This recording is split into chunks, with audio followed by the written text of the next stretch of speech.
Hello, nerds! Nerds for Yang. This week's update is the post-CNN town hall update. The update we were all waiting for, the update that we thought, wow, once he gets on CNN prime time, people are going to get it and it's gonna start this huge groundswell of support. And I gotta be honest, the numbers, they changed a little bit, but it wasn't the massive explosion of interest that I think a lot of us were hoping for. So let's get into the details. We're going to talk about poll numbers. We're going to talk about media coverage, and we're going to dig a little deeper into the money race and look at composition of donors. So if this is your first time to the channel, please subscribe. I update every week with a new video covering the 2020 presidential race, specifically focusing on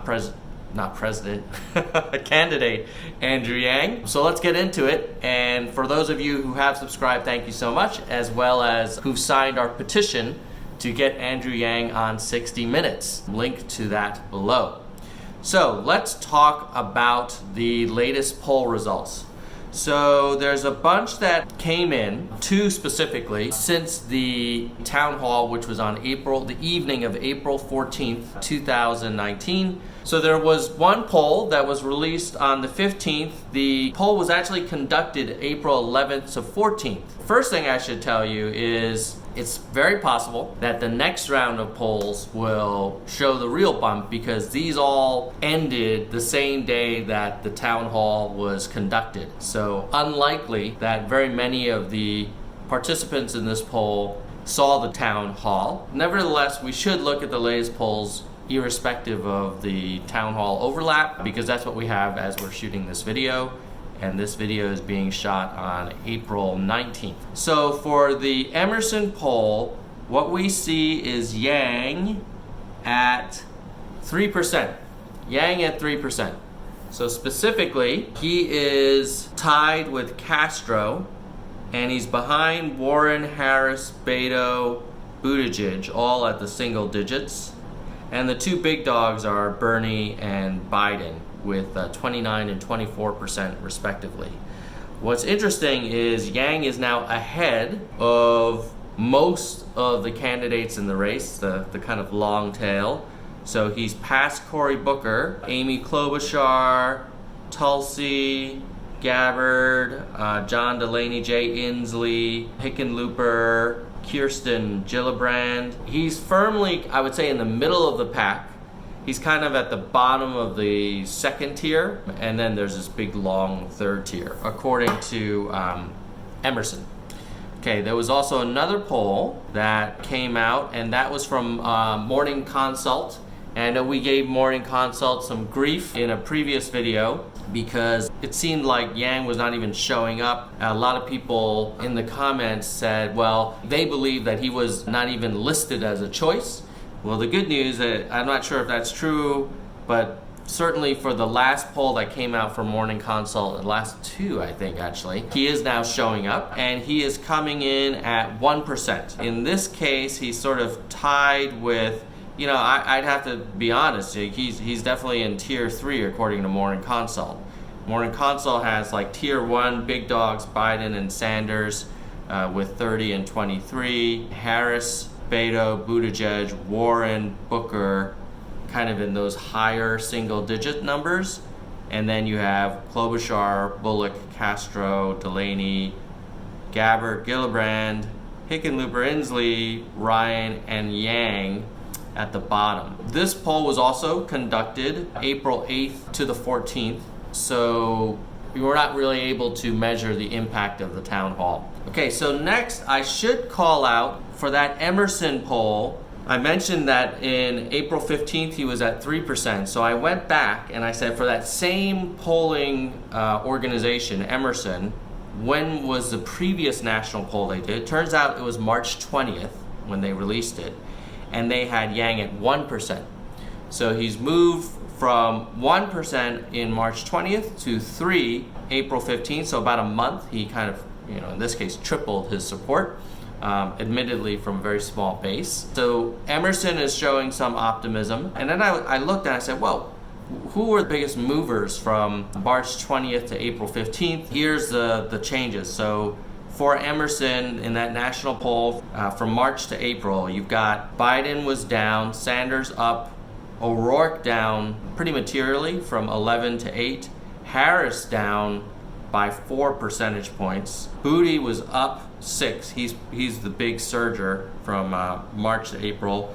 Warren down 1, Booker down 1, Castro and Yang both up 2, Hickenlooper down 1. So in summary, I would probably say that the biggest change from March to April in national polling is this rise of Buttigieg and a pretty material drop for Harris and Beto. Kamala Harris and Beto probably giving up a lot to Pete Buttigieg, and then Castro and Yang inching forward from 1 to 3%. Net, the new ceiling for Yang is 3%, which sounds low, but his old ceiling was 1%, so this is encouraging. We'll have to wait for next week's update to see if we can detect any kind of big move in polling due to the CNN coverage. You're probably thinking like, hey, so why are you so hard on Yang saying in the beginning of the video that this town hall wasn't the be-all, end-all? And that's because I also now can talk about the media coverage. So not the polling numbers, but how many stories have been written about Yang. And I think a lot of us were hoping that after the town hall, he would become a mainstream candidate and all the big media outlets would start covering him the way that they have really promoted O'Rourke and now Buttigieg. Maybe promote is a strong word, but they've certainly covered those two in glowing terms. No hard feelings. We'll support the best candidate, but we were hoping for more from Yang. So what did we see? In terms of media coverage, we did see a bump on April 15th. So the day after the town hall, there was 5 times more coverage than we were used to seeing about Yang. The problem was we were hoping for probably 50 times more coverage. He wasn't getting that much coverage in general, like 1 or 2 stories a day. And so on April 15th, he had 8 stories, so that's nice. But that same day, Bernie had 125 stories, Booty had 58. So even on the high watermark for media coverage for Yang, after the town hall, it was still a distant third to the guys that are getting all the media attention. And then even more concerning is then it didn't persist. So when you look to April 17th, now you see Bernie and Booty getting 100 plus stories written about them, Yang 2. To be fair, he is getting really good media coverage, just not high quantity. So he did a televised interview with PBS, NPR, Bloomberg, Politico. He's been having some pretty big rallies with thousands of people showing up. So wasn't the home run we were hoping for, and I think, much like a startup or a new business, this is going to be a bit of a slog and there'll be ups and downs, and let's just celebrate that he did get on CNN.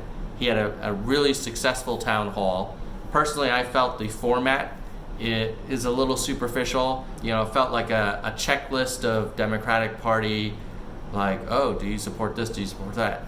And not as much in the why do you support this, or specifically what would you do about it, and really kind of helping to understand the candidate's thought process, which I think is Yang's strength. You could almost argue those town halls are perfect for someone like Buttigieg and Beto, because I think then it really rewards style and charisma, and not as much on kind of rigorous data-driven practical problem solving, which I think a lot of us believe the White House needs. But at any rate, let's move on from media coverage to money. So I did an update on the money race in a previous video, and a lot of people were saying, oh, well, Buttigieg or Beto, they're in the back pockets of Wall Street, and that's why they're making more money.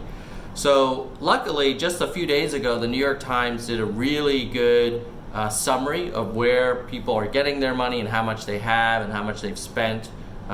They spent a lot of time kind of compiling all of that from the required campaign finance reporting. So link below for the full article.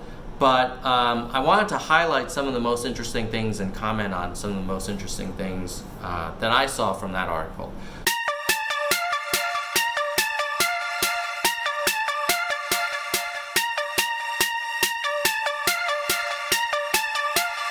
Don't forget to subscribe to this channel if you want to get more updates on what's going on with the Yang Gang kind of race for 2020. And also, we are trying really hard to get 5,000 signatures for our petition to get Andrew Yang on 60 Minutes. I'll link to that below. Please sign and share this video out, like and comment. We're trying to get as much interest and awareness of the Yang candidacy as possible. Every little bit helps. Kind of drumming up interest and letting other people, friends and family know about the Yang candidacy goes a long way as well. And in some ways will have more impact than writing checks. Obviously, if you can do both, I think that would be like the nirvana for the Yang campaign. In the meantime, keep it real.